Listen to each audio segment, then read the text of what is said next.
তো কিছুদিন আগে আমি আমার বন্ধু অভিশান্তর সাথে বেরিয়ে পড়েছিলাম এসবিআই এটিএম তলায়।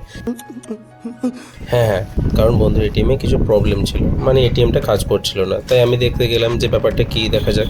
তো আমরা জেড প্লাস রোডের মধ্যে চলতে লাগলাম, আর এই হচ্ছে সে দামি পাওয়ার হাউসটা, যেটা আমরা পেরিয়ে চলে এলাম এসবিআই এটিএম তলা, দেখতেই পাচ্ছ।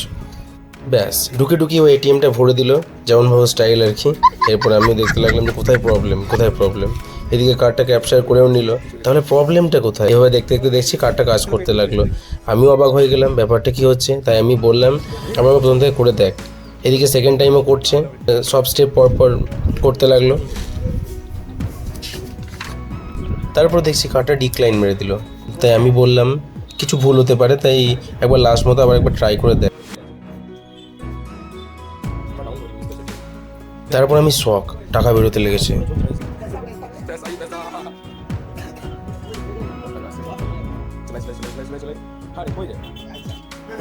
বেড়াতে হবে, মন ডকমো করতে লাগলো খুশিতে, গান্ধীজিকে পেয়ে একবারে। এদিকে ও এটিএম বার করে ক্যান্সেল বাটন টিপিয়ে গেছে। ভাবছি তো অন্য কেউ একটা অ্যাকাউন্টে হ্যাক করে নেয় বলে। ভাবা যায়। ব্যাস, তারপর আমরা বেরিয়ে পড়লাম সুন্দর একটা জেড প্লাস রোডের মধ্য দিয়ে, হাইলি সিকিউর রোড এটা একটা। তারপর আমি আমার সুন্দর এইচডি মুখটা দেখিয়ে হাওয়া খেতে খেতে বাড়ি চলে এলাম। তা চলো, আবার দেখা হচ্ছে, বাই বাই।